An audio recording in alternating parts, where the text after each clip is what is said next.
bonjour à tous, je suis vraiment ravie de vous accueillir aujourd'hui pour ce webinaire qui nous tient particulièrement à cœur.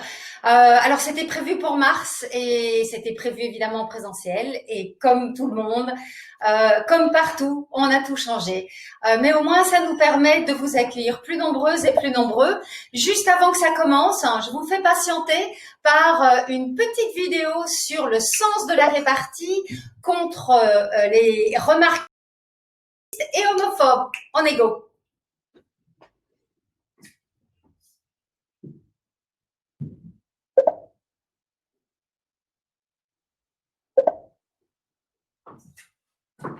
On est bientôt go, en fait.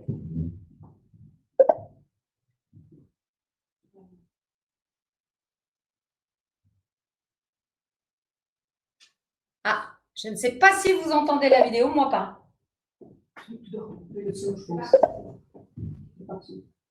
Cliquez pour activer le son, c'est marqué.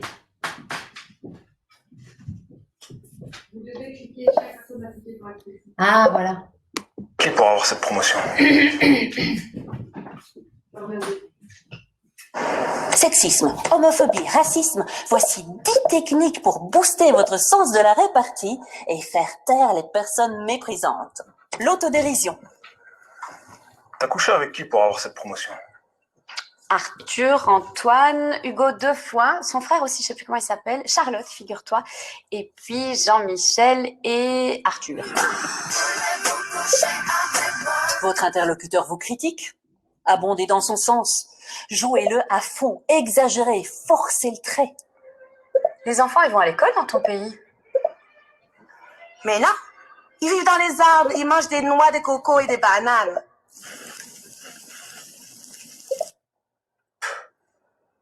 Quel PD. En effet. Mais pas avec toi. J'aime que les beaux mecs. Eh ben, t'étonnes pas de te faire siffler avec une jupe pareille. Ah, mais parfois je sors sans rien. Ça leur coupe le sifflet. De vous deux, c'est qui fait la femme?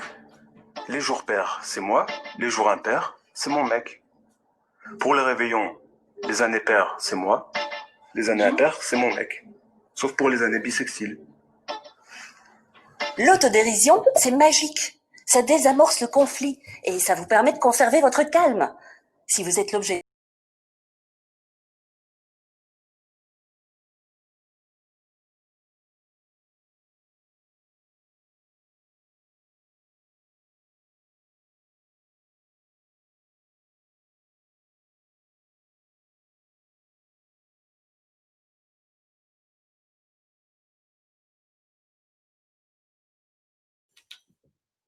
Ah. Bienvenue aux 80 personnes qui sont présentes. J'espère que vous avez apprécié cette petite vidéo. Moi, mon nom, c'est Isabelle Lenarduzzi. Je suis la fondatrice de Jump. Je vous propose de revoir une deuxième façon de répondre aux remarques sexistes, racistes, homophobes. C'est Jump qui a fait ces petites vidéos. Elles sont disponibles. On va vous mettre dans le chat le lien un petit peu plus tard. Vous allez tout recevoir. Il y a en fait 10 techniques de type de répartie. Là, j'en ai choisi les deux qui sont les plus faciles à utiliser. Allez, on essaye... Dernier petit film, 1 minute et on commence le webinaire.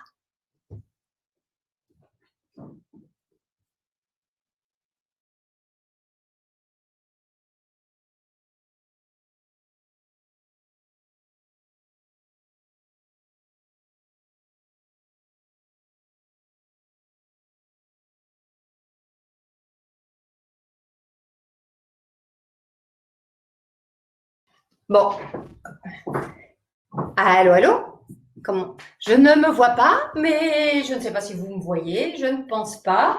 Mais vous voyez la photo de Claire, en fait. C'est bizarre, ça. Ah oui, peut-être désactiver. Stéphanie, c'est normal? On me voit pas, en fait. Ah, ok, parfait. Alors, c'est nous qui ne nous voyons pas. Désolée, petit couac technique, on est en train d'ajuster. Ah, ok, parfait. Si vous nous voyez, merci de nous l'avoir dit. Merci Nicole. T'as pas un bon son? Pourrions-nous avoir l'enregistrement ainsi que la vidéo? Oui, bien sûr. De toute façon, on va vous mettre le lien avec vous pouvez trouver ces 10 techniques de répartie contre les remarques sexistes, racistes et homophobes. Il n'y a pas de souci. Ça a été fait avec Geneviève Smile, qui a également édité un jeu qui est d'ailleurs ici. Voilà, c'est ça. C'est le tac au tac. On fait pas mal d'animations en entreprise avec ça parce que ça aide vraiment beaucoup. Il faut pour avoir le sens de la répartie, eh bien il faut s'exercer. Donc voilà, bienvenue à tout le monde. Nous sommes 86 personnes. C'est formidable de vous avoir si nombreuses et si nombreux aujourd'hui avec nous. Alors, l'objectif. Ah, il y a plus de partage de votre côté. Pardon, j'ai pas compris. On va mettre le PowerPoint, il n'y a plus de partage de votre côté. Ah, mais c'est pas grave, on va remettre le PowerPoint, ne vous inquiétez pas, ça va arriver. Alors, ce que je disais, c'est que aujourd'hui, et c'est très important, le sujet du webinaire, ce sont les discriminations croisées, en particulier le sexisme et le racisme. Mais c'est fait à destination en particulier des entreprises. Donc, on va parler de ces phénomènes au niveau du travail et des discriminations au niveau de l'emploi et de la promotion et du recrutement que ça entraîne. On voudrait remercier Equal de la région bruxelloise qui nous a permis de vous offrir ce webinaire. Alors, la structure, c'est qu'on va d'abord voir pourquoi c'est important. Bon, on le sait à peu près, mais c'est toujours intéressant de se le redire. On va également savoir les dégâts que ça fait, toutes ces discriminations, et puis comment ça marche. Comment ça marche le racisme, comment ça marche le sexisme, est-ce que c'est différent? Et puis, est-ce que l'inclusion peut résoudre tout ça? Et qu'est-ce que l'inclusion? Mais on va aller très très vite sur ces concepts-là et sur ces exemples-là parce que la plupart d'entre vous, étant donné que vous avez les mains dans le cambouis dans les entreprises, a priori, vous le savez déjà. Et puis, on va passer au plan d'action. Grâce à Mariam et grâce à Claire. Claire, bien que je te présente, on va donc Claire Godin, qui est experte en égalité, en diversité et en inclusion. Je vais avancer voilà, en diversité et inclusion, qui a travaillé en tant que responsable de la diversité pendant 10 ans chez BNP Paribas Fortis, et puis qui maintenant fait la même chose, mais alors pour la fédération des institutions financières, qui s'appelle FEBELFIN. Et puis de Paris, donc nous on est à Bruxelles en fait, Claire et moi, et de Paris, on a Mariam Katab. Mariam est directrice de Mosaïque RH. Le fondateur de Mosaïque RH et moi, nous sommes des Ashoka Fellows, des entrepreneurs sociaux un peu fêlés, qui veulent changer le monde et qui ont été identifiés comme étant capables de le faire, ce qui est assez incroyable. Mariam, est-ce que tout va bien à Paris? Bonjour à tous et à toutes, bonjour. Ravie d'être parmi vous. Super.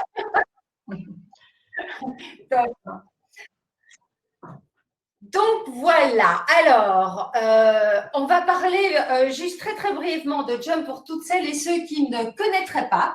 Donc Jump, c'est l'entreprise sociale qui travaille avec les organisations et les personnes vraiment pour avoir beaucoup moins de différences entre les femmes et les hommes, c'est-à-dire pour éliminer carrément toutes ces discriminations-là, éliminer aussi les autres discriminations, avoir des cultures de travail plus pour créer en fait seulement une économie plus performante, mais surtout un monde meilleur. Et c'est ça qui est important. Alors nous, ça fait 15 ans qu'on existe.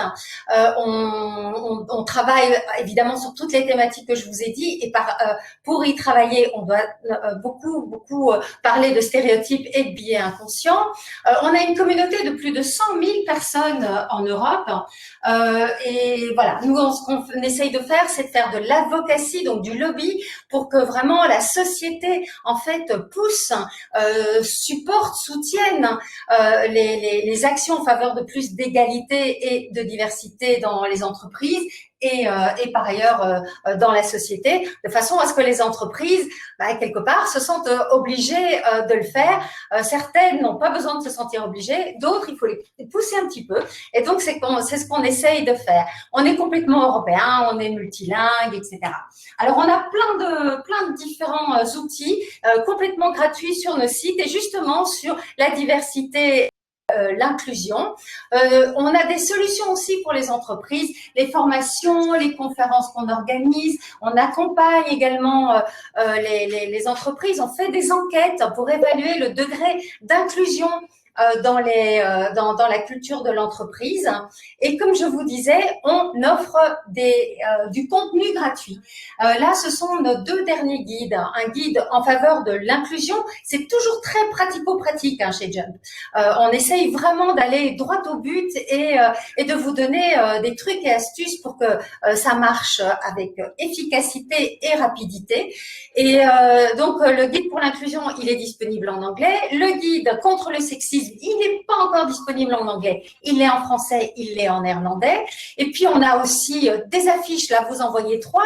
Mais on a 15 affiches que vous pouvez carrément customiser. C'est-à-dire que vous pouvez mettre votre logo, vous pouvez mettre la petite phrase qui va avec, du style, ça peut être la phrase, voilà, pour en cas de discrimination, en cas de remarques sexistes, vous pouvez appeler le conseiller ou la conseillère untel, etc., ou un numéro, ou simplement une adresse email, ou c'est un message de votre patron ou patronne que vous voulez faire passer.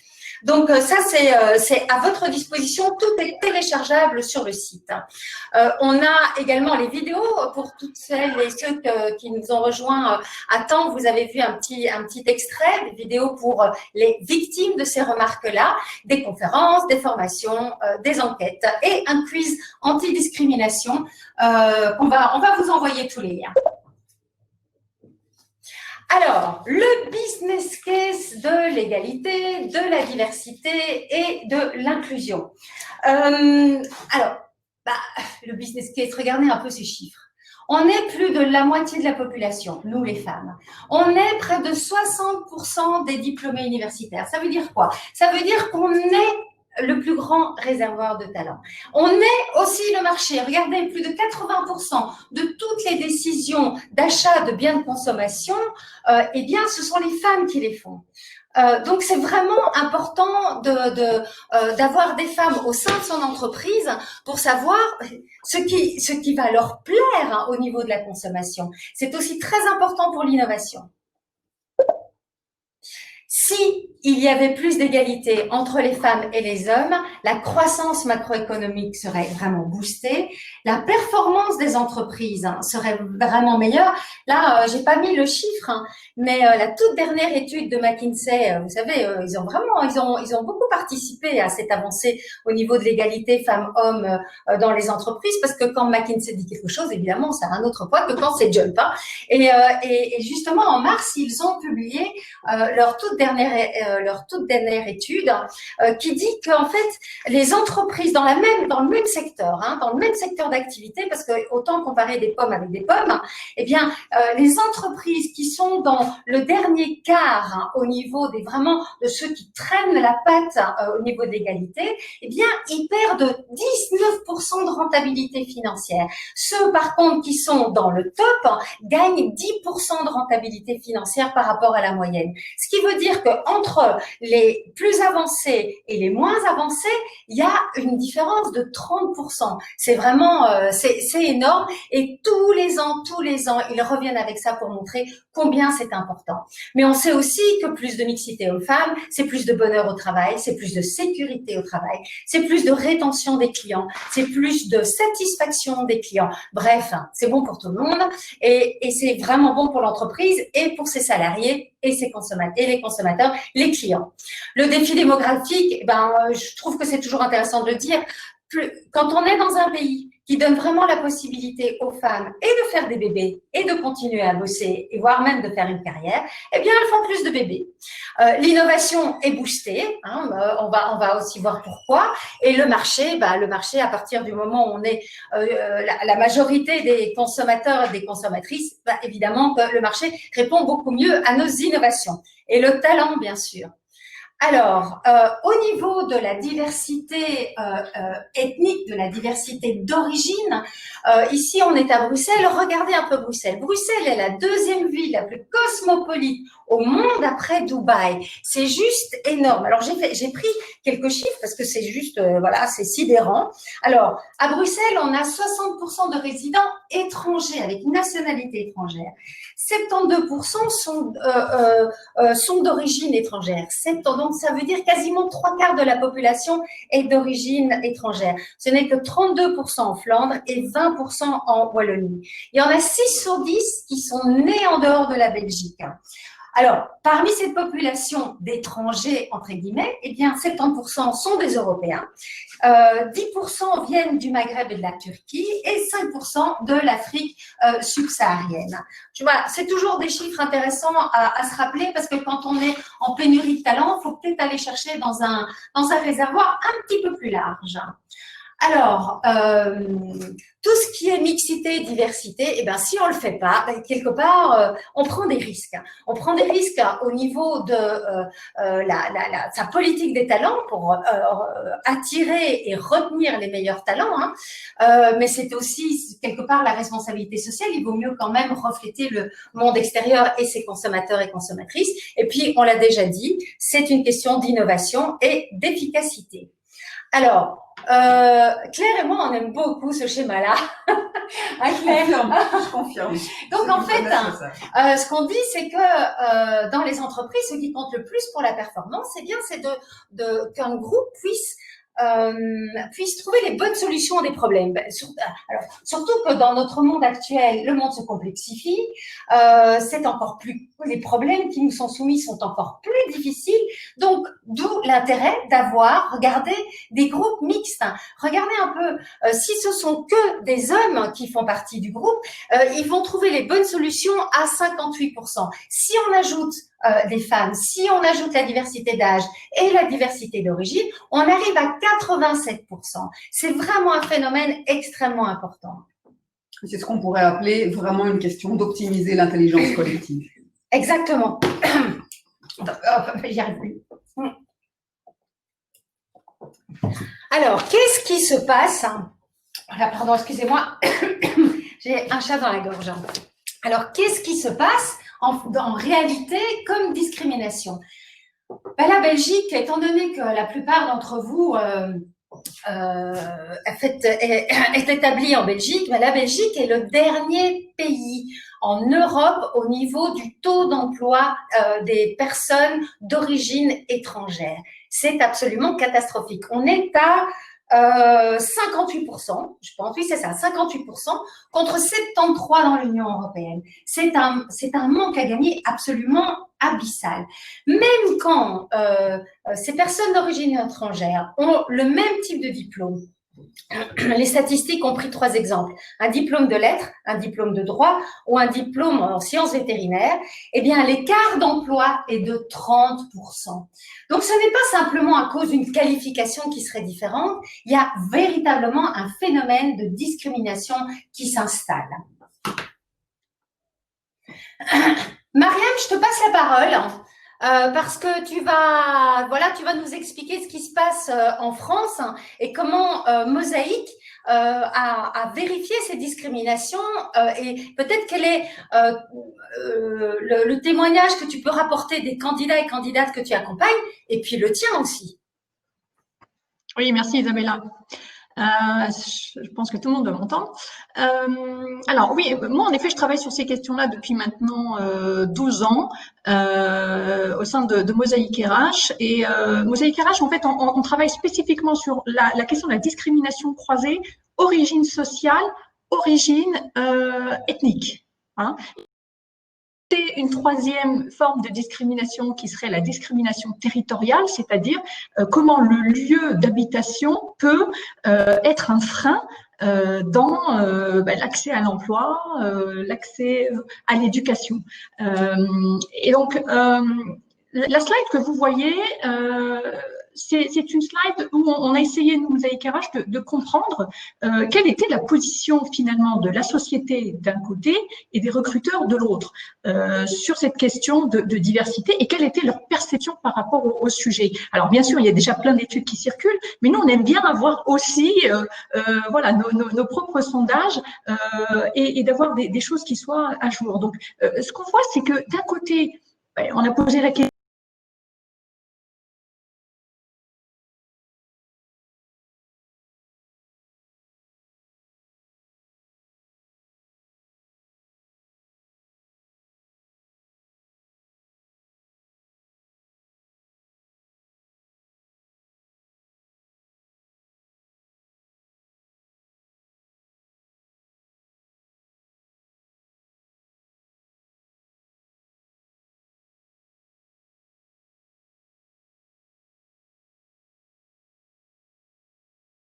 Ah, on est désolé, on a un petit souci avec le micro de Mariam.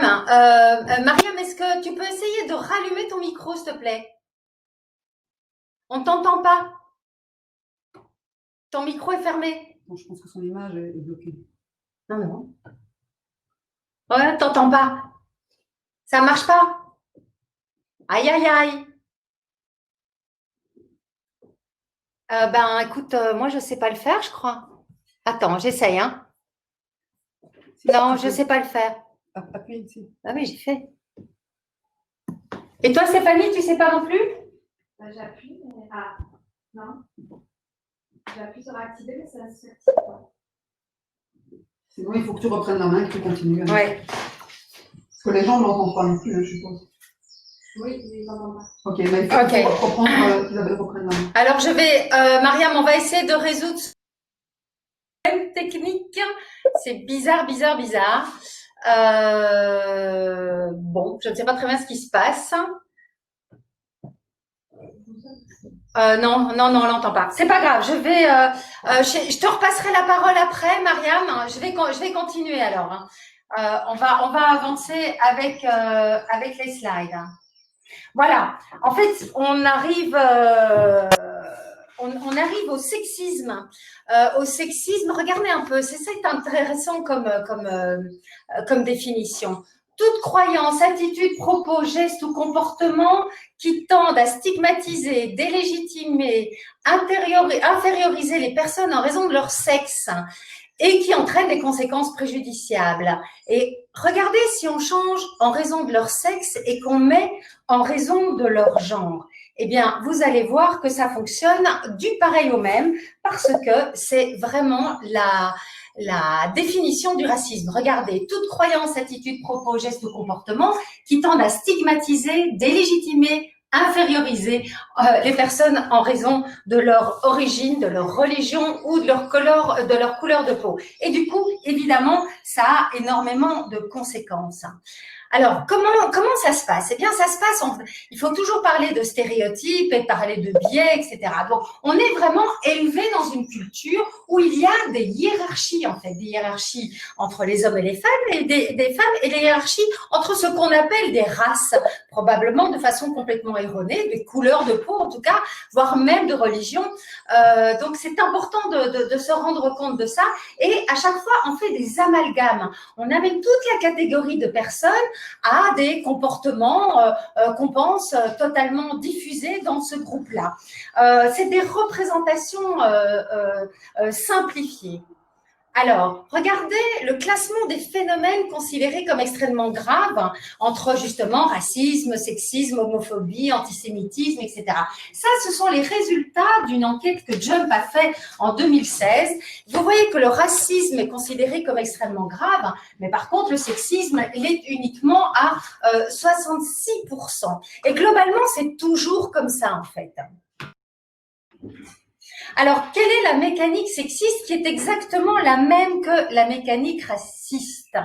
Le racisme et le patriarcat, c'est-à-dire la domination des hommes sur les femmes, la domination systémique, hein, on ne parle pas d'individus, on parle d'un système, là, on parle de collectif, hein, eh bien, ce sont tous les deux des mécanismes de domination. Ce sont des systèmes cohérents entre eux et qui touche absolument tous les individus et tous les domaines de la vie sociale et personnelle. Alors, vous voyez, on va focaliser sur un groupe, on va essentialiser ce groupe, on va le différencier. Bah oui, mais vous savez, les femmes, de toute façon, elles veulent être mères et puis elles veulent être des mères assez particulières, c'est-à-dire qu'automatiquement, elles vont être plus ambitieuses pour leur vie de famille que pour leur vie professionnelle. Et du coup, ben voilà, les femmes sont d'abord mères. Par contre, on ne parle pas dans le marché du travail des hommes comme étant avant tout pères. Et donc là, on fait la différenciation.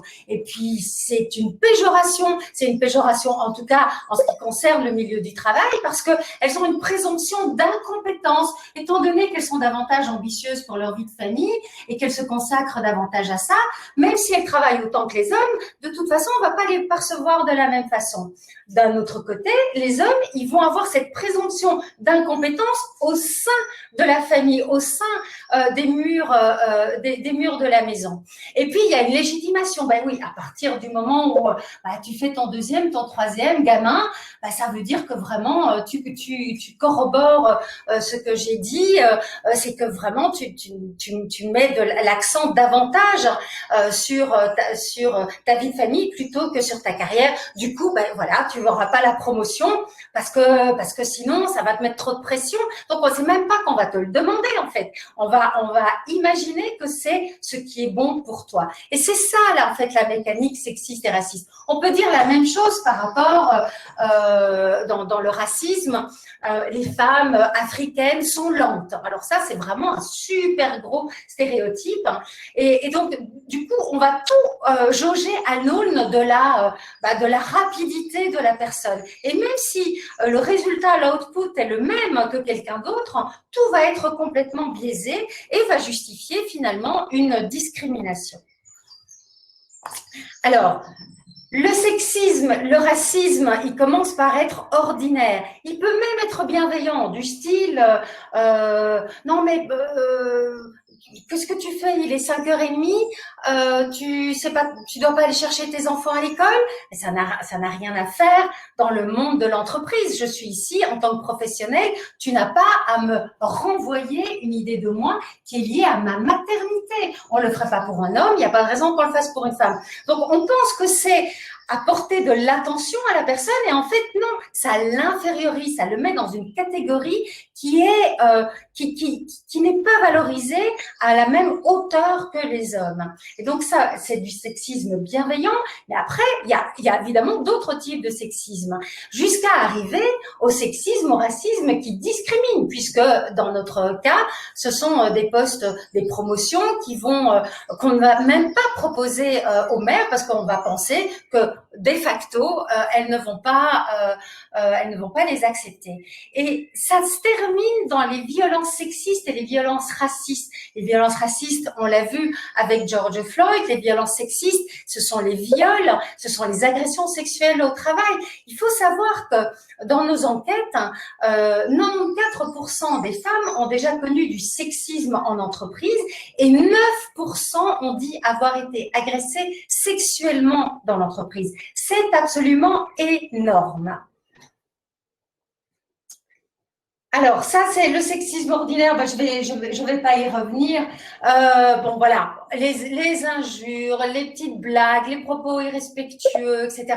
C'est l'infiniment petit de la domination. Ça, c'est Brigitte Grésy qui l'a dit. J'adore cette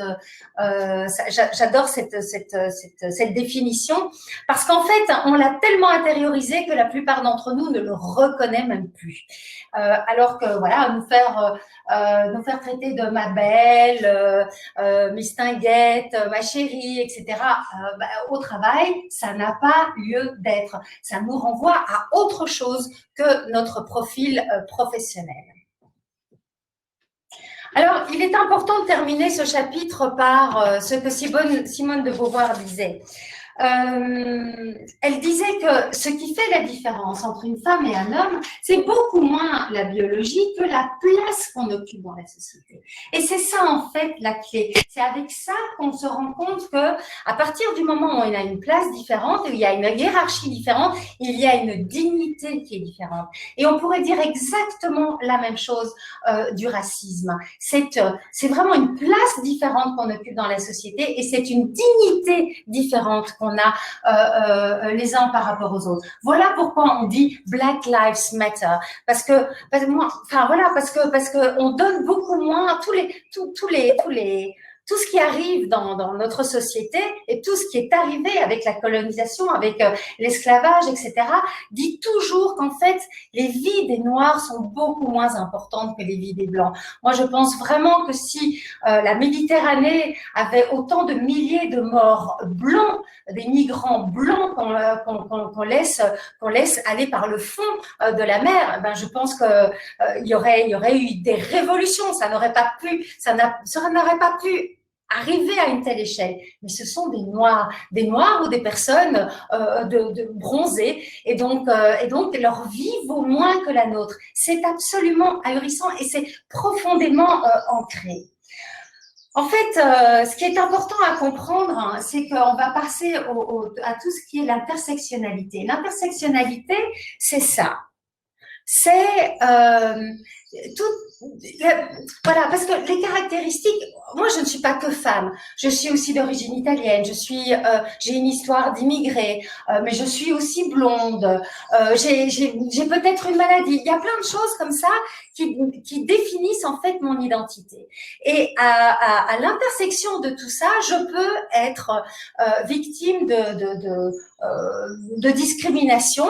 Alors elles peuvent s'ajouter, elles peuvent se croiser, c'est ça l'intersectionnalité. Et ce que j'aime beaucoup dans ce dessin-là, c'est qu'on a mis homme-femme, hein, donc la différence de sexe, de genre, hein, le genre étant la construction sociale basée sur le sexe, hein, eh bien on l'a mis au centre. Pourquoi?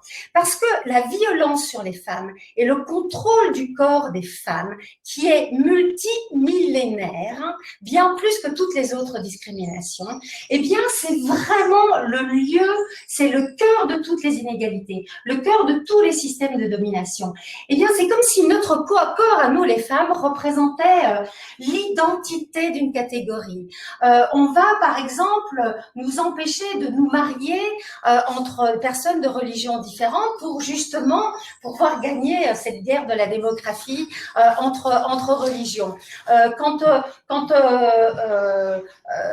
un homme blanc va violer une esclave noire et qu'elle donne naissance à un métis, elle va être fondamentalement pénalisée, mise de côté et par les blancs et par les noirs aussi, parce qu'elle a trahi sa catégorie, alors qu'elle s'est fait agresser, qu'elle est victime, et l'enfant qui n'y peut rien non plus va être également victime, va être discriminé. Et donc c'est vraiment important de comprendre que cette violence et ce contrôle, c'est vraiment le curseur de toutes les autres violences. Et c'est absolument universel. À partir du moment où on va travailler là-dessus, en même temps que sur les autres, bien sûr, puisque ce sont les mêmes mécanismes, alors on va pouvoir passer d'une société des dominations multiples à une société de la collaboration. Alors, du coup, dans les entreprises, ben voilà, il y a un modèle et tous ceux qui ne correspondent pas à ce modèle, ils ont quelques difficultés. Voyons par exemple cette enquête qui a déterminé, enfin qui a mis devant un grand nombre de personnes plusieurs photos et les personnes devaient choisir là, sans connaître qui était sur les photos, quelles sont les personnes qui vous inspirent le plus de confiance pour être un bon chef, un bon leader. Eh bien, c'est incroyable. Il faut d'abord être blanc, il faut avoir un air un air assertif, il faut être beau et il faut être homme. Donc déjà, si on n'est pas blanc et si on n'est pas homme, eh ben on part vraiment déjà avec une sacrée avancée à récupérer. C'est vraiment beaucoup plus difficile. Et donc on arrive finalement dans un environnement, notre entreprise, chez notre employeur, dans notre organisation, où finalement, dès qu'on ne fait pas partie des insiders, c'est-à-dire la majorité des leaders, quand on ne leur ressemble pas, quand on n'est pas le même type de leader, eh bien, on doit faire attention. C'est comme s'il y avait un champ de mine partout et il faut tout le temps qu'on fasse attention à la façon dont notre profil, notre personnalité, dont nos compétences vont être valorisées parce qu'elles seront toujours vues au prisme de elle n'est pas comme nous ou il n'est pas comme nous. C'est un outsider, c'est une outsider. Et donc, on va faire beaucoup d'efforts pour se cacher, en fait. Les femmes vont souvent faire beaucoup d'efforts pour porter des couleurs sombres, par exemple. Essayer de ne pas mettre de jupe si jamais si elles sentent que c'est pas le bienvenu. Les homosexuels ne vont pas parler de leurs vacances ou de leur week-end avec leur conjoint, parce qu'ils vont avoir peur de la façon dont ça va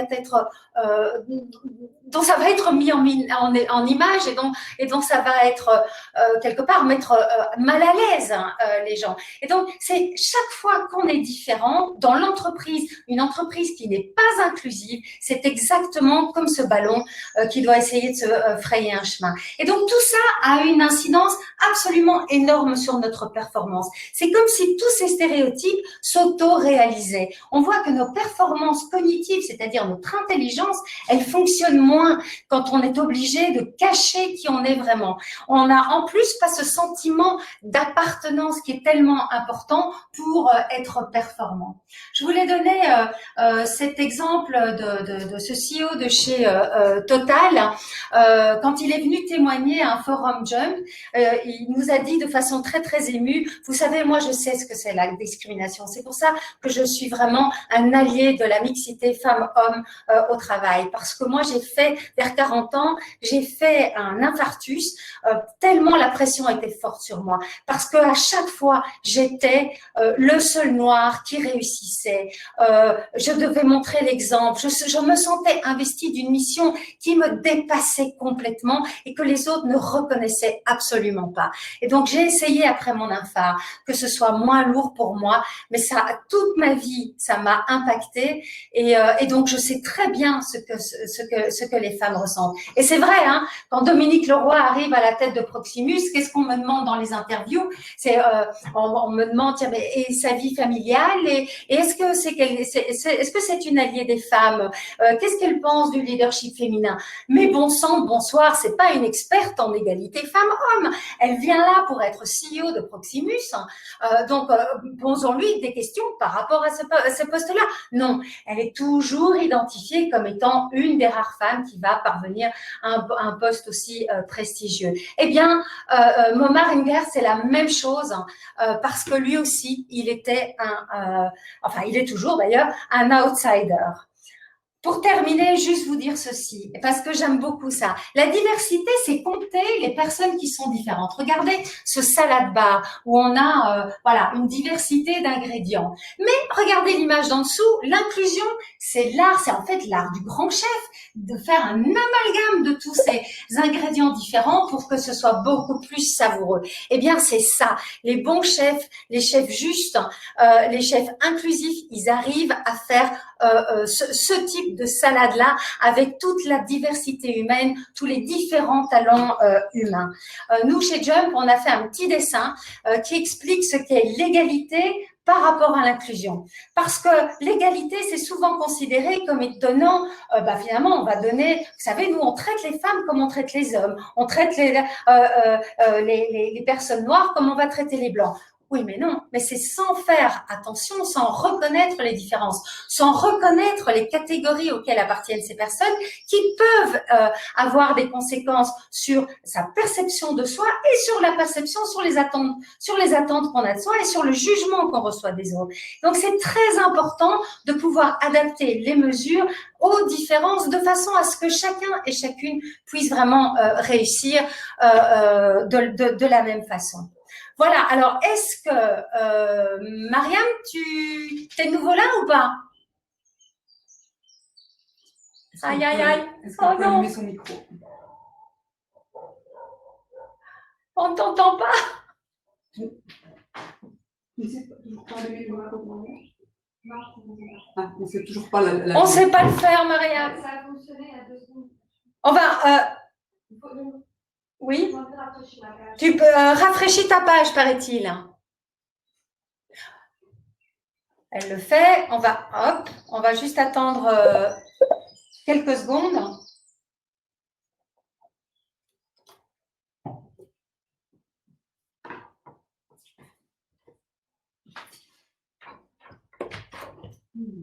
Bon. Ah, zut! C'est vraiment bien embêtant, ça. Ben moi, qu'est-ce qu'on fait, Claire? On va passer au plan d'action. Est-ce que vous m'entendez maintenant? Oui, yes! Je fais… Ok, on va se dépêcher pendant que le son est là. Ok. Bon, désolée pour ces petits couacs. Ben, du coup, je vais prendre la main, Isabella. Donc, ce que je disais tout à l'heure, c'est que… Alors, moi, je travaille depuis 2 ans sur ces sujets de diversité et inclusion et je travaille spécifiquement justement sur une question d'intersectionnalité. C'est que avec Mosaïque RH, en fait, on a vraiment choisi de travailler sur l'origine sociale, l'origine ethnique et territoriale. Pourquoi? Parce que, alors, c'est dû aussi beaucoup à mon histoire et à l'histoire des cofondateurs, donc Estelle Barthélémy et Saïd Amouche. Donc, tous les trois, en fait, nous avons grandi dans ce qu'on appelle un quartier populaire. Moi, en province, eux, plutôt en Île-de-France, en région parisienne. Et moi, je suis donc française de parents marocains, donc qui sont venus ici en France dans les années 70. Et voilà, et Saïd, c'est pareil. Donc, notre histoire a fait que par rapport aux différentes thématiques de la diversité, c'est celle-ci que nous on a choisi parce que voilà, on la vit finalement au quotidien.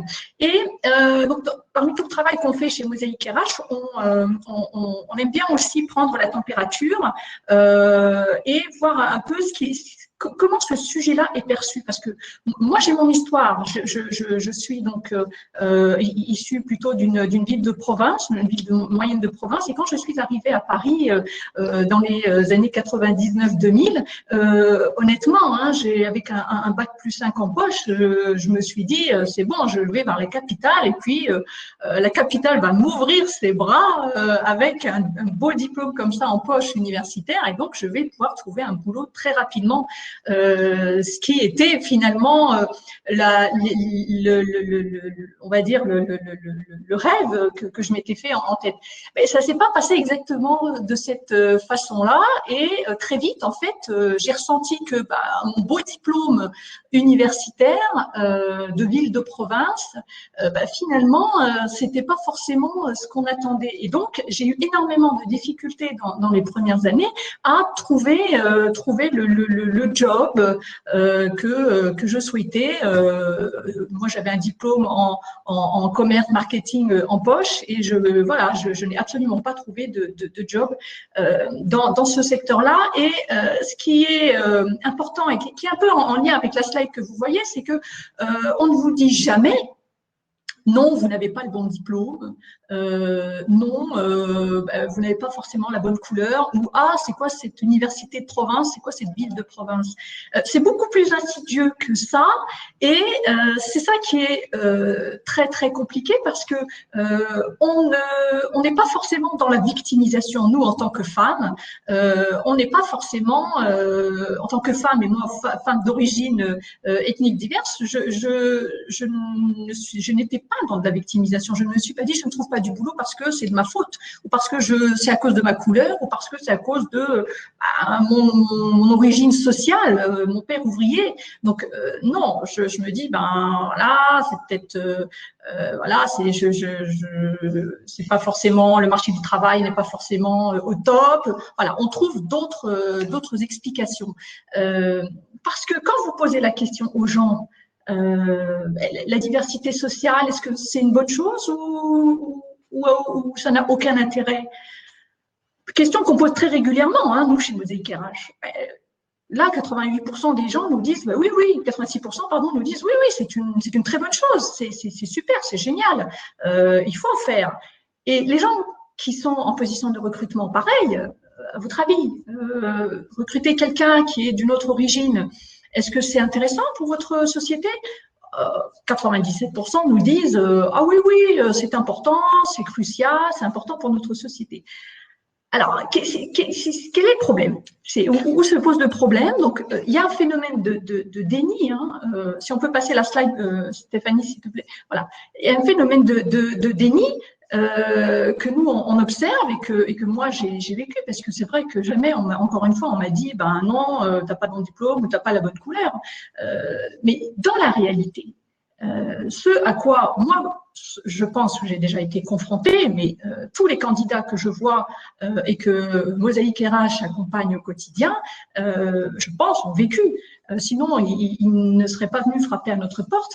Quand on a un nom à consonance étrangère ou qu'on vient d'un quartier qui a peut-être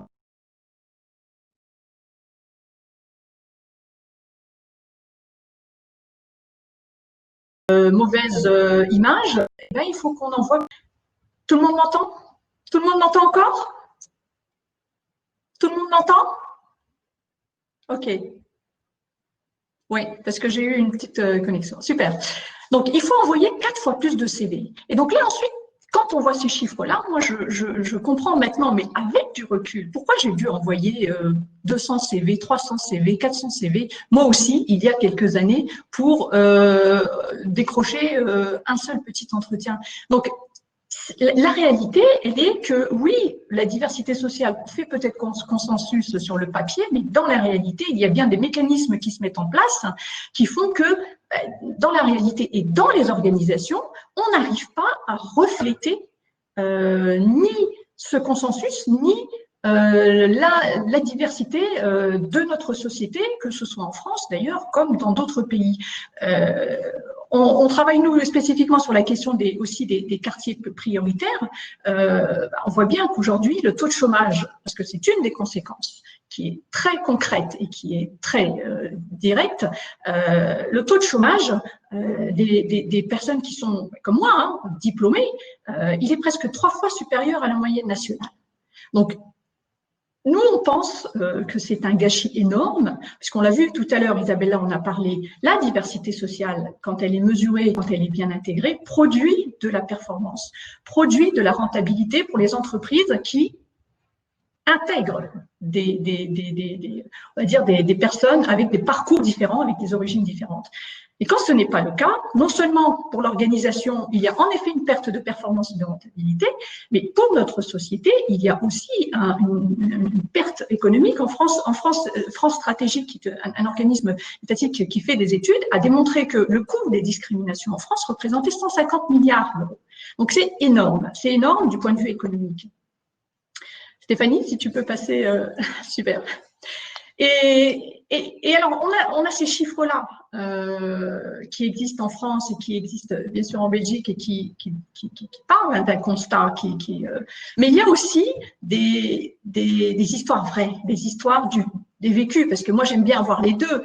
Les chiffres, c'est bien, les statistiques, c'est bien, mais que ce soit moi, mon histoire en tant que femme issue entre guillemets, d'une minorité, mais les candidats aussi qu'on accompagne, voilà, on a aussi des témoignages qui nous renvoient une réalité qui est quand même assez incroyable. Je vous ai mis quelques verbatims qui, moi, m'ont un peu, bien sûr, choqué, mais je vous laisserai apprécier. Des personnes qui travaillent dans des organisations et voilà, moi, une personne m'a dit on veut bien recruter des jeunes des quartiers, mais attention, hein, au sein de notre organisme, enfin, faut bien savoir parler, s'exprimer correctement, et puis surtout, faut pas qu'ils viennent en jogging. Donc, bon, derrière, on voit bien le stéréotype qu'il y a derrière. Quand on habite un quartier, forcément, on a une casquette à l'envers, on a un jogging et on tient les murs. Donc, alors que ce que je viens de voir dans les slides précédentes, il y a quand même une grande partie de personnes qui travaillent dans ces quartiers, qui sont diplômées, qui ont été à l'école et qui ont été jusque très très loin dans les études. Un deuxième verbatim qui est, là pour le coup, je pense que c'est une perle. Moi, je la mets dans la catégorie perle. Donc, une agence de communication qui veut faire de la diversité, hein, qui veut travailler la question de l'inclusion, mais derrière, les motivations qui sont derrière sont assez, voilà, on va dire, particulières. Un jour, un directeur d'agence me dit moi, j'arrive plus à trouver de créatifs, de bons créatifs, des gens qui écrivent bien, des gens qui ont une belle plume. Et donc, j'aimerais bien que vous m'aidiez parce que vous êtes expert dans le recrutement et notamment de profils issus des quartiers populaires. Donc, j'aimerais bien que vous me trouviez des jeunes blacks parce que eux aiment bien le rap. Et donc, s'ils aiment bien le rap, c'est qu'ils savent bien écrire. Et donc, derrière, ça veut dire qu'ils ont une belle plume. Je dis, ah bon, mais rappeur, nous, on n'a pas forcément ça dans nos bases de données. Mais non, mais vous savez bien, hein, vous connaissez très bien les quartiers. Donc, il y en a plein qui sont en bas des cages d'immeubles. Je pense que là, en ce moment, ils n'ont pas de boulot, donc ils doivent faire du trafic de shit. Donc, je pense que ces gens-là, si vous savez où les trouver, vous allez pouvoir peut-être nous en présenter de bien. Bon. J'ai expliqué à ce monsieur que moi, j'ai pas forcément dans base de données des trafiquants et que même si voilà, je ne sais pas comment trouver ces personnes-là et que le travail de Mosaïque RH, ce n'était pas de constituer des bases de données de dealers. Donc, et je vous assure que cette personne-là me disait ça, mais vraiment de manière très sérieuse, en pensant véritablement que en travaillant l'inclusion, la diversité de cette manière-là, elle allait vraiment faire voilà, grandir son entreprise. Donc là, on a en effet un cumul de stéréotypes, de méconnaissance du sujet, et puis aussi une méconnaissance d'acteurs, du travail des acteurs comme Mosaïque RH. Et puis un dernier petit verbatim qui est pas mal non plus.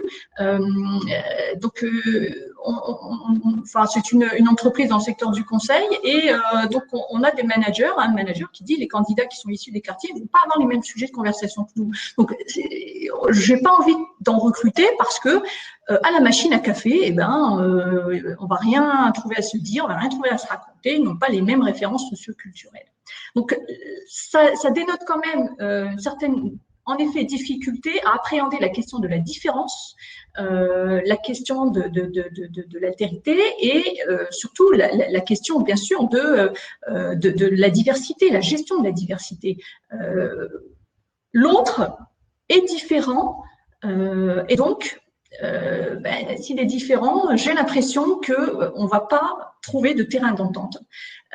D'où la question vraiment et l'importance, nous on y travaille beaucoup, de sensibiliser à la différence, de sensibiliser aux questions de gestion de la diversité, pour aussi rassurer, dédramatiser le sujet et faire en sorte que les personnes qui sont en position de recrutement dans les organisations puissent aussi prendre conscience que ce sujet-là, c'est un sujet qui est aussi un sujet de cohésion interne. on peut pas avoir des personnes qui se jaugent parce qu'elles sont différentes, qu'elles n'ont pas envie forcément de travailler ensemble parce qu'elles estiment qu'elles sont différentes et donc qu'elles ne trouveront jamais de sujet de conversation. C'est intéressant. On va passer si tu veux bien à Claire, hein, qui va parler du plan d'action, et puis comme ça on va me redonner la parole par après pour que tu me donnes des exemples de ce que Mosaïque fait et également un case bien précis avec PhotoScoop. Donc, super, merci en tout cas. Très bien. À tout de suite. Ok, super. Moi, ce que je voudrais faire avec vous, en fait, c'est à la fois s'arrêter quelques instants sur, bien sûr, comme Isabella l'a annoncé, le plan d'action qu'on peut mettre en place dans l'entreprise. Et ici, je ne parle pas de plan de diversité et d'inclusion, je parle vraiment d'un plan de prévention des risques de sexisme et de racisme, et bien sûr, parallèlement, d'homophobie et d'autres formes de discrimination ou de microagression dans l'entreprise. Mais avant ça, je voudrais juste aborder aussi avec vous l'idée d'avoir un plan d'action personnel. Parce que, quelque part, le succès de la diversité dans l'entreprise, c'est aussi une multiplicité d'individus qui vont choisir d'être ouverts ou de ne pas l'être. Et donc, c'est ici que je voudrais voilà, réfléchir avec vous quelques instants sur ce que chacune de nous peut faire. Je trouvais très intéressant le verbatim que Mariam a mentionné sur l'idée que on pourrait ne pas savoir quoi se dire à la machine à café entre personnes d'origine différentes. Alors qu'en fait, la toute bonne nouvelle, c'est que plus on va être exposé à une diversité de profils, d'expériences, d'origine et de personnes, et plus on va développer son intelligence. Je regardais en fait la définition de l'intelligence donnée par Merriam-Webster, et en traduction française, ça donne l'intelligence, c'est la capacité à développer de nouvelles connaissances, à participer à de nouvelles expériences et à réagir face à des nouveaux défis. Et finalement, quand on entend ce type de définition, on comprend tout de suite que plus on va découvrir des personnes autres, mais les découvrir de façon proche, en se faisant confiance, en s'écoutant vraiment, et plus on va quelque part élargir sa propre zone de confort. Et donc, vous allez parallèlement réduire aussi vos peurs par rapport au futur, vos peurs par rapport à tout ce qui est différence. Donc, comment est-ce qu'on fait ça? Eh bien, d'abord, on se pose la question, est-ce que mon environnement est divers? Et là, vous pouvez faire un petit exercice très simple. On n'aura pas le temps de le faire réellement ensemble aujourd'hui, mais interrogez-vous simplement, pour vous, qui sont les 10 personnes à qui, dans le monde professionnel, vous feriez spontanément le plus confiance? Mettez peut-être ces initiales sur un bout de papier. Et quand ça c'est fait, essayez de voir. Hein, on parle de multiculturalité. Est-ce qu'on a des francophones, des néerlandophones? Quelque part, on est en Belgique, c'est aussi tout un volet de la multiculturalité. Est-ce qu'on a un mélange d'hommes et de femmes? Est-ce qu'on a dans ces personnes proches avec lesquelles on est en confiance des personnes de différentes origines, de différentes religions, de différentes orientations sexuelles? Si ce n'est pas le cas, ça ne veut pas dire que vous avez fui les contacts, mais vous pouvez vraiment les chercher. Et donc là, j'ai envie de dire, soyez respectueusement curieux. Il y a moyen de faire une démarche vers l'autre pour comprendre. Et du coup, ça vous permettra aussi de beaucoup mieux identifier quand quelque chose est en train de se passer dans votre environnement. Quand quelque chose vous fait dire, est-ce qu'il ne s'agit pas là d'une petite micro-agression raciste ou sexiste? Et là, ça pose une autre question, c'est de dire, qu'est-ce que chacun de nous peut faire quand on est témoin de racisme ou témoin de sexisme, hein, important de réagir, clairement, de parler en son nom propre. Mariam, est-ce que sur cette question-là, tu voudrais aussi ajouter peut-être juste ce qui, toi, te paraîtrait essentiel de la part d'un allié sur le monde du travail comme réaction? Oui, Claire. Moi, je pense qu'il n'y a rien de pire que le silence. Et moi, si j'étais victime de racisme, par exemple, je pense que je le prendrais très mal que personne ne réagisse, que personne ne dise rien, parce que c'est vrai que ce sont des situations dans lesquelles même les personnes qui sont, on va dire, ouvertes, peuvent être gênées de la situation. Que c'est très important d'agir d'une manière ou d'une autre, d'exprimer son désaccord face à une situation où on est témoin de propos racistes, sexistes, homophobes.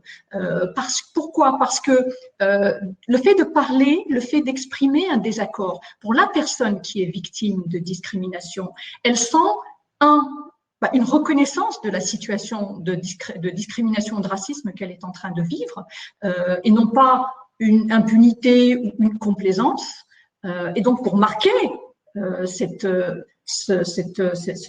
reconnaissance d'une situation, il est important de parler, soit d'intervenir en disant à la personne qui profère ses propos qu'elle est en train de proférer un propos raciste et que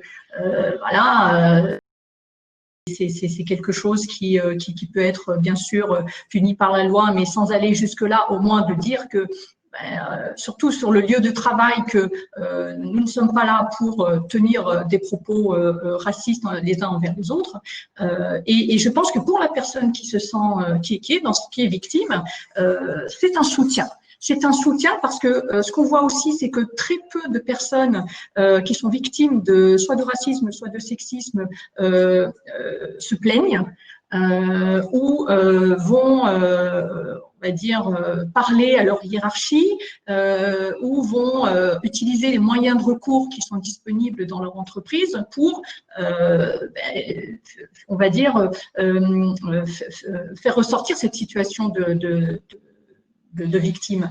La victime a plutôt tendance à se cacher, à ne pas en parler, à taire. Donc voilà, moi je pense que, en tout cas pour moi personnellement, si j'étais dans cette situation-là, il est important que je sente que il n'y a pas d'impunité et que parce que c'est vrai que je termine là-dessus, Claire, les propos racistes peuvent aussi être sous couvert d'humour, ce qui est encore pire parce que une petite blague par-ci, une petite blague par-là,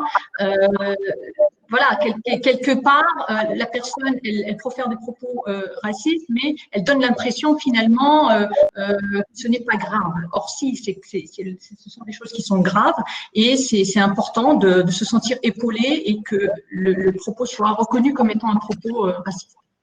Exactement, Mariam. Tu fais bien de mentionner l'humour, on va y revenir tout de suite. Avant d'aller plus loin sur le plan d'action, je pense qu'on a un petit sondage. On va voir si on peut vous le partager. À ce moment-là, vous cliquez sur l'onglet sondage et vous pouvez nous partager un petit peu dans quelle mesure votre entreprise a déjà ou n'a pas encore un plan d'action par rapport à toute une série de volets. Donc, on trouve que c'est une info intéressante et on vous partagera les résultats dans quelques minutes. Alors, au niveau du plan d'action, la toute première chose à faire avant d'aller plus loin, c'est écouter. Comment est-ce qu'on fait pour écouter dans l'entreprise, pour se rendre compte dans quelle mesure la culture est sexiste ou raciste? Moi qui suis personnellement fan des réunions les plus mixtes possibles, c'est le seul cas où je vous dis, pour capter ce qui vit, n'allez pas vers des réunions mixtes. Vous voulez savoir si la culture de l'entreprise est sexiste? Faites des focus group avec des femmes. Vous voulez savoir si l'entreprise est raciste? Faites des focus group avec des personnes qui ont tous, d'une façon ou d'une autre, une autre origine visible.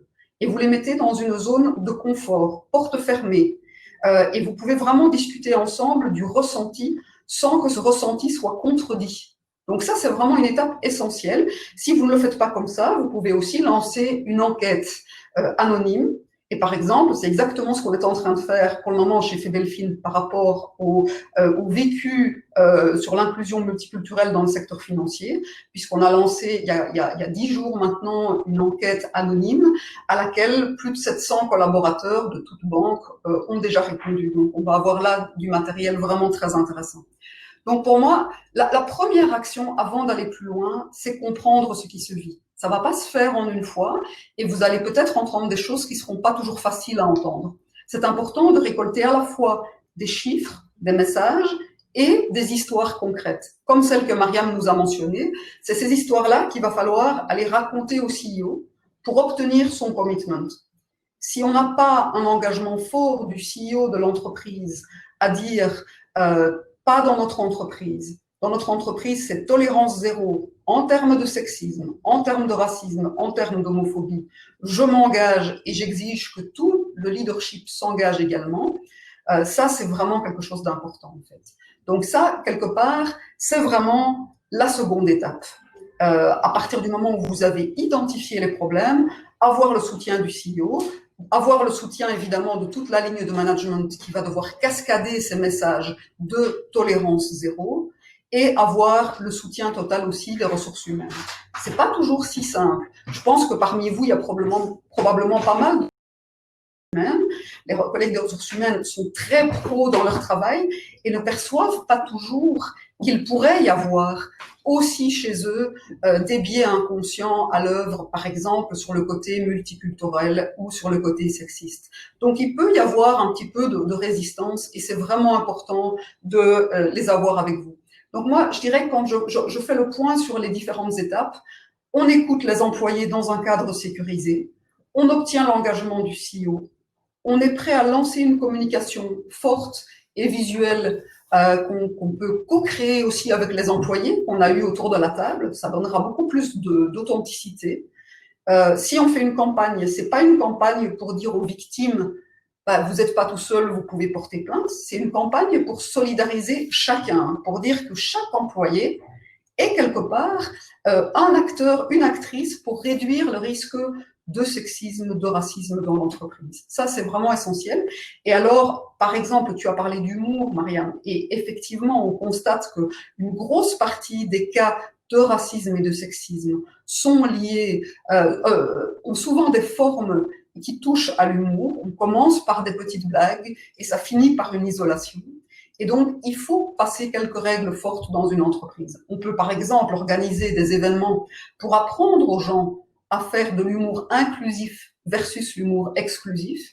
Et évidemment, l'humour inclusif, ça veut dire quoi? Ça veut dire on commence par rire de soi avant de rire des autres. Ça, c'est important. Mais une seconde règle qui est fondamentale et qui peut vraiment aider à tout à fait changer la façon dont cet humour peut blesser, c'est de dire, en matière d'humour, c'est toujours le récepteur qui donne le sens.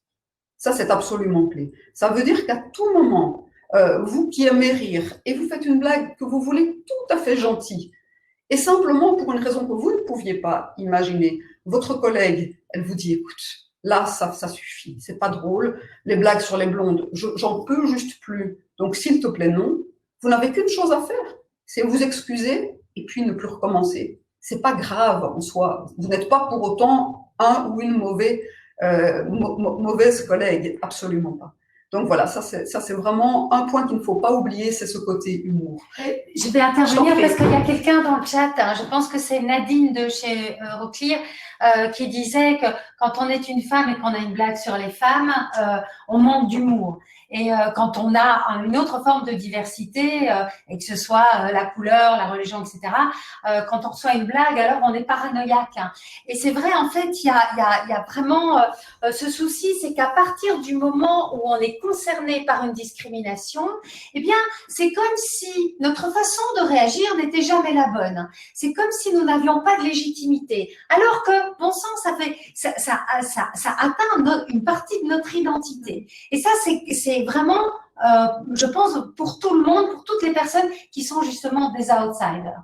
Tout à fait, tout à fait. Et quelque part, la difficulté, c'est que quand on est soi-même en position de privilège, vous connaissez tous le terme, par exemple, white skin privilege ou white male privilege, eh bien, quand on est soi-même en position de privilège, on a beaucoup de mal, même en étant de toute bonne foi, à comprendre la blessure, la douleur ou l'humiliation chez l'autre personne. Et on peut se dire, mais enfin, il est vraiment à fleur de peau, elle est vraiment extrêmement réactive, je ne m'attendais pas à ça, et ne pas voir qu'en réalité, c'est peut-être tout simplement parce que la société dans laquelle on est, qui ne lui donne pas les mêmes chances, qui ne lui donne pas le même traitement ou le traitement auquel qu'elle pourrait attendre, ça met à un moment donné tout d'un coup la barre plus bas en termes de supporter. C'est pour ça qu'on parle aussi beaucoup de micro-agressions. Et donc, si on fait une campagne dans l'entreprise là-dessus, ça permet vraiment de se baser sur le vécu des collaboratrices et des collaborateurs et d'engager la discussion et la conversation. En fait, c'est vraiment engager la conversation plutôt que le débat de façon très respectueuse. Et alors, je pense que ce qui est important aussi, c'est de savoir que ce n'est jamais gagné. Donc, si on organise une belle campagne comme ça, il ne faut pas après la ranger dans l'armoire et dire voilà, ce problème-là est réglé. Non, si on veut pouvoir continuer à attirer des talents de toutes origines, des hommes et des femmes, et vraiment créer des équipes les plus mélangées possibles, cette attention à l'inclusion et au respect, elle doit être permanente. Et donc, par exemple, c'est très bien de prévoir d'office un moment dans l'année où cette campagne va à chaque fois revenir, à chaque fois avec éventuellement un autre angle d'attaque pour pouvoir aller un peu plus en profondeur. Donc ça, je pense que c'était vraiment un petit peu les recommandations que moi je voulais vous faire. Donc n'oubliez pas non plus de mettre les partenaires sociaux autour de la table. Ils peuvent jouer un rôle vraiment efficace là-dedans. Les personnes de confiance, ça va de soi. Et d'avoir un vrai dialogue avec les équipes de management. Ça peut être extrêmement efficace aussi. Des sessions de 1 heure spécifiquement sur ce sujet. Et Mariam, justement, je voulais passer la parole pour te demander des actions que tu recommanderais particulièrement. Oui, oui, oui. Et moi, j'ai une situation qui illustre tout ce que tu viens de dire, Claire, et l'importance, en effet, de notamment d'initier des conversations avec le manager. J'ai eu un jour un directeur commercial dans l'immobilier qui voulait diversifier ses recrutements. Sa problématique, c'était notamment qu'il n'arrivait pas à attirer les femmes. Et donc, au fur et à mesure des conversations et des questions autour de quel est le profil type, etc., ou quel est le profil qui peut réussir chez eux, il me glisse qu'ils recrutent des personnes qui ont beaucoup d'humour. Ah bon, beaucoup d'humour? Oui, oui. Par exemple, on aime bien la machine à café, faire des petites blagues et notamment, tout le monde y passe, les femmes, les hommes, etc. Je dis, ah bon, vous faites des petites blagues? Il dit, oui, oui, mais ça fait partie de notre culture d'entreprise. Le matin, entre commerciaux, on se fait une petite 10 minutes comme ça à la machine à café, où on rigole bien, et puis hop, on est boosté pour la journée. Donc, pour lui, ça faisait partie de la culture de l'entreprise. Donc, c'est quand même extrêmement intéressant à observer. Et par contre, donc l'humour, oui, c'est une qualité intéressante, mais l'humour sur quelle thématique, il s'était pas forcément posé la question. Et donc, je lui dis, mais vous, ok, mais est-ce que vous pensez pas que c'est pas dans cet environnement-là, est-ce qu'une femme se sentirait à l'aise de devoir rentrer dans cette pratique, dans cette habitude, dans cette culture où vous dites qu'en effet, il faut faire des blagues sur les femmes à la machine à café le matin. Ah mais oui, mais c'est juste de l'humour, il faut qu'elle ait de l'humour. Et en effet, si jamais elle n'adhère pas, ça veut dire qu'elle n'a pas d'humour. Donc, le management, c'est pour moi une clé de voûte dans les organisations, en effet, comme tu le dis, parce que beaucoup de décisions passent par eux. On a l'impression aussi que la transmission des valeurs de l'entreprise, de la culture d'entreprise, passe aussi beaucoup par eux. Donc, il y a presque un devoir, moi je vais jusque-là, mais d'exemplarité des managers, puisque le CIO, bien sûr, c'est important qu'il impulse les valeurs et la tolérance zéro, mais derrière les courroies de transmission qui vont finalement être le plus en contact avec le plus grand partie des collaborateurs, c'est beaucoup les managers. Donc cette question de passer du temps sur les strates managériales, pour moi, en effet, Claire, elle est très importante.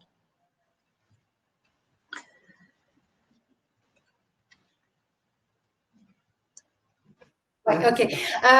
Merci Mariam. Je vais faire un petit truc technique. Il y a assez de personnes qui ont répondu au sondage. Vous voyez qu'il y a une petite flèche en haut à droite de votre écran. Ça vous permet d'afficher le chat, la partie Les questions, c'est directement à nous. Donc, nous, en fait, on ne voit que les questions, on ne voit pas le chat et on ne voit pas le résultat des sondages. Je dois aller chez Stéphanie pour le voir. Mais donc, vous voyez, chat, sondage. Et donc, si vous pouviez répondre au sondage, ce serait super. Merci. Et alors aussi, un petit message tout particulièrement pour Barbara qui dit de façon très juste que la question de l'inclusion des générations est quelque chose de fondamental. Effectivement, elle a dû sauter dans le sondage, mais on avait tout à fait prévu de demander aussi dans quelle mesure votre entreprise est active aussi sur l'inclusion au niveau générationnel, parce que là aussi, c'est clairement aussi un enjeu et parfois, il y a une perception de manque de respect qui se fait, et d'ailleurs dans les deux sens. Parfois, c'est les plus jeunes qui se sentent déconnectés ou pas vraiment intégrés. Parfois, c'est les collègues de plus de 50 ans qui ont le sentiment qu'on les voit comme n'étant plus dans le coup. Donc là aussi, écouter le vécu de ces groupes, de nouveau, sans mélanger les âges, avoir une vraie discussion avec ceux de, par exemple, plus de 50 ans dans l'entreprise, et être à l'écoute du vécu et se dire, voilà, maintenant qu'on a le matériel, où est-ce qu'on va avec ça? Ça, je pense que c'est vraiment quelque chose d'intéressant aussi. Donc, c'est toi, c'est encore tes slides là après. Attends. Ouais. Oui, voilà. Je voulais juste vous montrer un petit exemple très concret d'outils que vous pouvez mettre en place. Au moment où vous lancez, par exemple, une campagne visant à réduire les risques de racisme, de sexisme, la question que les gens se posent, c'est toujours, oui, mais si moi, je suis pas victime, est-ce que j'ai vraiment un rôle à jouer? Et donc, l'idée d'avoir une forme d'arbre de décision pour amener chacun à jouer son rôle en tant que témoin, se dire, est-ce que ce comportement me met mal à l'aise? Est-ce que ce comportement, quelque part, nuit au bon équilibre au sein de l'équipe? Est-ce qu'il y a quoi que ce soit là-dedans qui peut faire sentir une des personnes moins bien? Mais si c'est le cas, on passe alors à tout un schéma dans lequel on montre à la personne comment elle peut réagir en tant que témoin. Et donc, en tant que témoin, on en a parlé quand on a demandé à Mariam comment il fallait réagir quand il se trouve qu'il y a une situation. Et donc, soit on peut être amené à intervenir directement, et par exemple, c'est plus facile quand on a une position hiérarchique, effectivement, hein, si on est tout à fait à l'aise, qu'on est le responsable de l'équipe, et on peut interrompre les choses parfois vraiment en cash en disant ce qui vient d'être dit ici est tout à fait pas tolérable, moi je ne tolère pas, et ça c'est évidemment un message très fort et qui va permettre à la personne qui a été agressée quelque part de se sentir vraiment soutenue, et ça c'est probablement ce qu'on peut faire de mieux. Il y a la possibilité d'aller parler à la personne après, mais certainement aussi de toujours témoigner son soutien à la personne qui a été victime.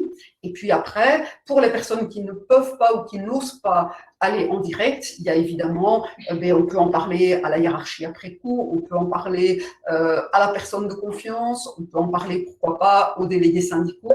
Et donc, il y a tout ce chemin qui peut se faire pour ne pas laisser la personne seule, parce que si vous pouviez voir les détails de cet arbre de décision, je suis bien consciente qu'il est écrit très petit, mais quand on ne fait rien, au bout d'un moment, il est trop tard. Il est trop tard parce que la personne... Mais l'arbre de décision, Claire, il est dans le guide contre le sexisme en entreprise. Bonne Donc voilà, vous avez...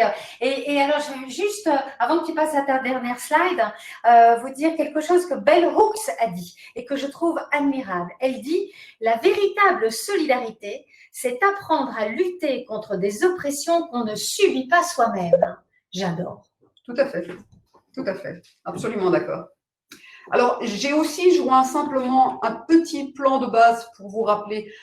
Ici, on a parlé des actions concrètes à mener par rapport au risque de sexisme, de racisme. Mais si vous voulez travailler sur l'ensemble des aspects de diversité et d'inclusion, à ce moment-là, vous avez plusieurs piliers sur lesquels il faut travailler. Commencez toujours par faire un audit pour vraiment voir que disent vos chiffres et que dit votre culture. Mais après, travaillez à réduire le risque de discrimination d'une part, le premier pilier. Deuxième pilier, ça ne suffit pas de ne pas discriminer. Si vous voulez attirer et retenir des talents différents, il faut aller plus loin. Publier des offres d'emploi inclusives, se définir des objectifs pour s'assurer qu'on n'oublie pas les personnes qui ne sautent pas directement à nos yeux et vraiment se challenger par rapport à ça. Et puis le dernier volet qui est rendre la culture plus inclusive. À la fois, ça passe par de la communication, par des événements dans lesquels on va encourager la curiosité bienveillante dont on a déjà parlé. Et puis ça passe aussi par définir du leadership qui est ce qu'on appelle du leadership inclusif, c'est-à-dire du leadership qui va permettre à chacun d'être pleinement soi-même au travail. Donc ça sont vraiment des enjeux. Je pense qu'en arrivant là, on arrive un petit peu à l'ensemble des éléments qu'on voulait partager avec vous et qu'il nous reste heureusement 15 minutes pour prendre quelques questions. Il y a Mariam qui n'a pas présenté son cas. Voilà, on va commencer d'abord par le cas de Mariam. Mariam, tu remontes sur scène, comme on dit dans Livestorm. Moi, je propose qu'on passe à ça. Peut-être vite, ouais. Voilà. Ou tu commences par là? Tu as entendu ce que j'ai dit? Essaye de le faire en 5 minutes, sinon on n'arrivera jamais à avoir les personnes qui… Voilà. Aussi. Oui, qu'est-ce que tu as dit? C'est bon. Tu m'entends? D'accord. Ah, bah, je suis vraiment désolée. On va peut-être prendre… Moi, je peux répondre à la question qui vient d'être posée par Clotilde. Vas-y. Notre micro est ouvert? Ok, super. Donc, je vois la question qui est vraiment intéressante de Clotilde. Avez-vous un exemple d'organisation qui a mis en place un tel plan et combien de temps cela a-t-il pris pour que les mesures, donc pour les mesures de perception, des groupes concernés, oui, donc en fait, un vrai plan d'action peut se dérouler complètement en un an. Alors, ça ne veut pas dire que votre problème est réglé en un an, ça va de soi. Hein. Donc, vous allez prendre, peut-être pendant un mois, vous allez d'une part ouvrir une enquête anonyme et faire 2 ou 3 focus groups, ce qui va vous permettre de rassembler de l'info. Vous allez, suite à ça, concevoir une campagne et compter peut-être 2-3 mois pour vraiment la concevoir en utilisant des outils qui sont disponibles. Notamment, les outils que Isabella a mentionnés sont vraiment intéressants. Il y a aussi toute une série de best practices qui sont listées sur le site de l'Institut pour l'égalité des femmes et des hommes. Il y a toute une série d'autres outils. Mais donc, vous lancez votre campagne. Je dirais qu'une campagne qui fait bien 6 mois, ça va être nécessaire. Ce que j'ai constaté dans la pratique en entreprise, c'est que dès l'instant où on commence à casser les tabous et à pouvoir parler ouvertement, à se mettre en cause en se disant on veut s'assurer qu'on n'a pas de comportement raciste dans l'entreprise, tout d'un coup, ça peut libérer la parole des personnes qui sont victimes eux-mêmes et qui, en général, ne disent rien. Moi, je me rappelle, dans l'entreprise où nous avons mis ce plan d'action en place il y a quelques années, eh bien, les assistants sociaux, les personnes de confiance, on ne reçoit jamais de témoignages par rapport à des situations de racisme. Et en fait, dès l'instant où on a commencé à communiquer sur ce sujet, ça a libéré les paroles. Et comme les managers s'étaient engagés à dire c'est zéro tolérance et ma porte est toujours ouverte pour en discuter, eh bien, il y a des premières personnes qui ont pris rendez-vous, qui ont commencé à partager des choses qu'elles vivaient et on a pu commencer à agir. Évidemment, ça ne veut pas dire qu'en un an, on règle le problème, loin de là. Mais au moins, on commence à avancer de façon systémique. Et une fois qu'on avance, il n'y a pas de retour en arrière. Ça, c'est évident. Donc, voilà, Mariam est de retour. Ça, c'est une super nouvelle. Juste vous dire qu'on a lancé le dernier sondage. Ce serait super si vous pouviez répondre. Donc, vous avez vu les résultats du premier sondage où, en fait, ce sont surtout des plans d'égalité entre les hommes et les femmes qui existent. En deuxième lieu, ce qui est évidemment origine. Et puis, très, très, très peu les autres. Hein, handicap, génération, etc. C'est quasiment rien. Et puis, vous dire aussi que j'ai bien vu sur le chat qu'effectivement, il y a une différence entre la France et la Belgique. Hein. Nous, on ne parle pas des quartiers puisque les populations paupérisées et d'origine culturelle différente sont plutôt à l'intérieur de la ville. il n'en reste pas moins que ce sont des ghettos quand même. Donc, ils ne sont pas à l'extérieur, mais ils sont à l'intérieur. Donc, la polarisation de la région bruxelloise, elle est tout à fait réelle. Elle se dessine différemment, mais elle est complètement similaire finalement. Donc, Mariam, tu es go? Tu vas vite, hein? Très vite. Et peut-être on peut passer à la slide d'après directement. On rentre directement dans le cas pour illustrer peut-être voilà rapidement via un projet qu'on a mené et qui a duré 6 mois. On parlait tout à l'heure, il y avait une question sur combien de temps il faut pour déclencher un plan d'action. C'est vrai que c'est assez variable, mais tout dépend de l'ambition. Clairement, nous avons travaillé avec un cabinet de conseil qui est connu. Moi, je le cite parce que il est OK. Sur la problématique qui était la suivante, c'était comment en effet on peut faire pour qu'ils puissent recruter davantage de candidats qui viennent qui ont des diplômes universitaires. Pourquoi? Parce que sur cette question de diplôme universitaire, on traite aussi la question de l'origine sociale, puisque il y a très peu, en tout cas en France, d'enfants d'ouvriers qui ont accès aux grandes écoles, à peine 11%. Donc ça veut dire qu'en recrutant davantage d'universitaires, forcément, on va toucher des personnes qui viennent de milieux sociaux plus modestes. Et par ricochet, forcément, on traite la question de l'origine ethnique, puisque en réponse aussi à la question qui avait été soulevée, différence Belgique versus France. En France, en fait, les quartiers défavorisés connaissent de personnes qui sont d'origine ethnique diverse. Donc forcément, on travaille les 3 thématiques en même temps. Et donc, le projet consistait en 6 mois, travailler avec les équipes RH et la direction de PwC pour identifier, puisque c'est la spécialité de Mosaïque RH, identifier, sélectionner et présenter des profils juniors qui sont diplômés et qui correspondent vraiment au core business de PwC, parce que la question, c'est aussi d'intégrer la diversité partout, dans toutes les fonctions de l'entreprise et notamment dans les métiers clés de l'entreprise, pas uniquement à l'accueil ou uniquement dans les fonctions de ménage. Donc, si on peut passer la slide, Stéphanie, s'il te plaît. Super. Non, ça marche pas. Ouais, génial. Et donc, ce qu'a expliqué Claire tout à l'heure, c'est exactement la démarche que nous on veut promouvoir aussi, c'est d'avoir vraiment une approche qui est systémique pour pouvoir obtenir vraiment un impact durable, c'est-à-dire avant de lancer un plan d'action et d'agir, de savoir déjà où on met les pieds, puisque chaque entreprise est différente, les thématiques sont perçues de manière différente.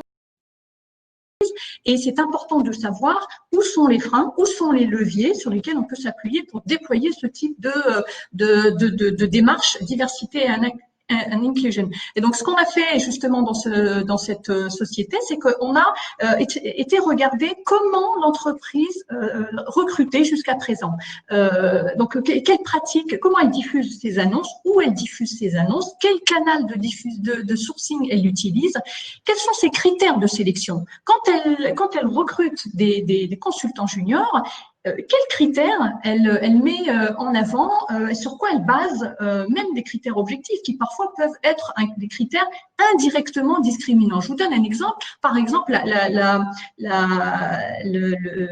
le niveau de langue. Le niveau de langue, si vous êtes dans une école de commerce, vous faites vos études en anglais, forcément, vous n'aurez pas le même niveau qu'un universitaire qui a fait des études d'économie et qui a pris en effet l'anglais en plus. Donc, si ce critère-là n'est pas un critère qui est important dans le processus de sélection, vous en faites un critère indirectement discriminant envers un parcours universitaire, par exemple, qui n'aurait pas choisi l'anglais. Donc, c'est tout ça qu'on a regardé pour essayer de mettre en place un processus de sélection qui soit le plus inclusif possible. Idem, on a été regarder comment le sujet était perçu en interne. Vouloir recruter des personnes qui sont d'origine sociale différente, l'intention est bonne. Est-ce que l'entreprise est prête? Est-ce que les mentalités sont prêtes ou non? Et où sont les freins et les stéréotypes? Quels sont les stéréotypes qui reviennent le plus? Donc ça, c'était important pour nous de bien le comprendre. Et donc, on a mené une étude interne auprès de certains managers, de certains recruteurs, pour savoir quand on dit profil issu d'un quartier qu'est-ce qui vient tout de suite dans la tête du recruteur?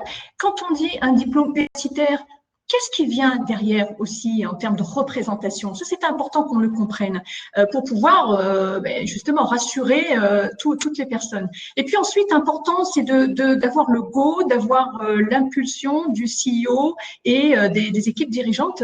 Claire l'a dit tout à l'heure, c'est extrêmement important parce que forcément, et ça, on l'observe depuis 12 ans, nous, Mosaïque, quand on travaille avec des organisations, quand on rentre dans les organisations, quand on commence à travailler, à envoyer des CV différents, on provoque des choses. On fait bouger les lignes, on fait bouger les processus et forcément, on obtient des réactions. Alors, des réactions parfois très enthousiastes et puis parfois, on a des freins. C'est normal, c'est inhérent à toute démarche et je pense qu'il faut aussi l'intégrer quand on travaille sur ces sujets-là que tout le monde ne va pas accueillir la diversité, l'inclusion, les bras ouverts. Et c'est pas grave à partir du moment où on avance et on réussit à bouger les choses. Et donc, après cette phase d'audit, ça nous a permis de voir à peu près où étaient les freins et sur qui on pouvait s'appuyer. On a enclenché le plan d'action qui consistait, nous, Mosaïque RH, à sélectionner des candidats ayant un diplôme Bac+5 mais universitaire, c'est-à-dire des filières que PwC ne touchait pas jusqu'à présent, puisqu'ils orientaient leur recrutement vers plutôt les écoles de commerce et leurs écoles cibles. Donc, on a apporté ce complément de sourcing, on a aussi revisité un petit peu les critères de sélection et on a aussi formé en parallèle, ça c'est extrêmement important, en parallèle, on a déployé des formations pour les recruteurs, les managers, et même les équipes dirigeantes, puisque même les associés ont fait partie des personnes qui ont été sensibilisées, formées aux questions de diversité et inclusion. Pourquoi? Parce que ça a permis en fait de parler du sujet, de dédramatiser le sujet en interne, de aussi faire comprendre ce que pouvait apporter la diversité de biens et quels sont les avantages et même en termes de performance à une entreprise comme PwC, qui quand même fait de la performance on va dire une valeur forte. Et ça permet aussi quelque part de préparer le terrain. C'est-à-dire que les personnes qui vont recevoir des CV qu'ils n'ont jamais vus, avec des parcours qui d'abord n'auraient pas forcément été des parcours qu'ils auraient privilégiés, sont mieux préparés à les recevoir. Et moi, je pense que c'est important de mettre en condition quelque part l'organisation et les personnes elles-mêmes à recevoir la différence. Et donc, c'est ce qu'on a fait. On a aussi mobilisé, donc, je termine rapidement, différentes parties prenantes, donc avec ces formations. Et point important, on a parlé des RH, on a parlé des managers, mais c'est toute l'organisation qu'il est important d'embarquer. Et donc, on a aussi proposé à des collaborateurs lambda, par exemple, de faire partie d'ateliers de préparation de candidats qui, avant les entretiens, de pouvoir les préparer, de pouvoir les coacher et de leur parler de la culture PwC pour créer le lien, puisqu'on est vraiment là dans comment on travaille, comment on fait pour inculquer ce travailler ensemble, ce vivre ensemble. Et il n'y a rien de mieux, comme tu l'as dit Claire tout à l'heure, que la rencontre. Et c'est là-dessus qu'on a basé justement ce travail pour l'implication des collaborateurs. Et enfin, je termine là-dessus, ça c'est quelque chose qui est important que je rabâche sans cesse, c'est de mesurer l'impact. Et donc c'est ce qu'on a fait. À chaque étape, on a regardé comment ça s'est passé, combien de CV sont passés, combien ont été validés, s'ils ont été retenus, pourquoi, s'ils ont été rejetés, pourquoi, et surtout, on a sondé aussi la perception de l'ensemble des parties prenantes en faisant passer un sondage sur le taux de satisfaction par rapport au projet et par rapport à la démarche. Et donc, c'est important que l'organisation puisse partager cette mesure d'impact et aussi les bonnes pratiques, puisqu'on a eu un taux de satisfaction qui est de 100%, donc vraiment tout le monde a été, on va dire, enthousiaste vis-à-vis de ce projet. Et ça, c'est quelque chose sur lequel l'organisation peut bâtir d'autres projets, d'autres actions, avec ou sans Mosaïque RH, parce que c'est un peu notre marque de fabrique aussi. C'est nous, on aimerait bien ne plus exister finalement. Ça voudrait dire que le sujet est réglé. Mais bon, je pense Merci, qu'on a merci encore Mariam. une Tu as tout nuit à fait devant nous. raison. Mesurer l'impact, mesurer avant, mesurer après. Parce que voilà, ce qui ne se mesure pas n'existe pas. Et quand on n'est pas au courant d'un problème, on ne peut pas le résoudre. Donc, c'est absolument fondamental de faire ça. J'insiste aussi sur une autre chose qui a été dit tout au long de la présentation, c'est l'exemplarité. Il est très important que ce soit les équipes dirigeantes qui mènent, qui soutiennent tout ce projet parce que c'est elles, ce sont ces équipes-là qui vont faire en sorte que la culture soit inclusive. On dit tout le temps, diversity doesn't stick without inclusion. Sans inclusion, les nombres, tous vos efforts de recrutement, de promotion, etc., de personnes différentes, ça va pas tenir la route, ça va pas être pérenne. Donc la culture est fondamentale. On dit aussi culture it's strategy at breakfast. Donc voilà, on peut avoir toutes les stratégies qu'on veut, si on n'a pas la bonne culture, ça va pas fonctionner. L'exemplarité des équipes dirigeantes, c'est fondamental. Pour tous ceux et toutes celles qui doivent nous quitter, merci mille fois d'avoir participé. Je voudrais juste de redonner la parole pour vous qui pouvez rester, parce qu'on a une question ou deux et que je voulais peut-être passer la parole à Claire. Désolée d'avoir été en retard et merci en tout cas pour votre présence. Tout à fait. Mais je vois effectivement qu'il y a une demande d'exemples concrets de campagne. Et donc, effectivement, dans le cas que j'ai mentionné, chez BNP Paribas Fortis, où j'ai travaillé jusque 2019, on a lancé en 2017 une première campagne qui abordait pour la première fois ce qu'on mettait sous le vocable comportement inacceptable, dans lequel on incluait tout ce qui touchait au racisme, au sexisme et à l'homophobie. Et depuis, il continue d'une façon assez spectaculaire, année après année. Si vous allez regarder sur le profil LinkedIn, notamment, moi-même je les ai aussi repostés, mais on peut même mettre le lien vers ou partager le lien LinkedIn. Ils ont fait il y a 1 an une superbe campagne qu'ils ont appelée Mind the Gap autour des stéréotypes, pour rendre les gens beaucoup plus conscients des différents stéréotypes. Et donc, vraiment, ça peut n'avoir l'air d'être que des campagnes, mais ces campagnes internes sont fondamentales, elles changent les clichés. On s'est aussi rendu compte que dans la tête de beaucoup de gens qui étaient témoins passifs dans des situations graves de sexisme ou de racisme, il y avait une croyance de dire « je ne fais rien parce que si cette personne qui agit alors qu'elle est par exemple responsable, elle est à un certain niveau de management, elle reste en place tout en agissant ainsi, ça veut dire qu'elle est protégée par la hiérarchie, donc je ne peux rien faire. » Ce sentiment d'impuissance, il va vraiment voler en miettes si on a une campagne forte et si on a des messages qui partent du haut.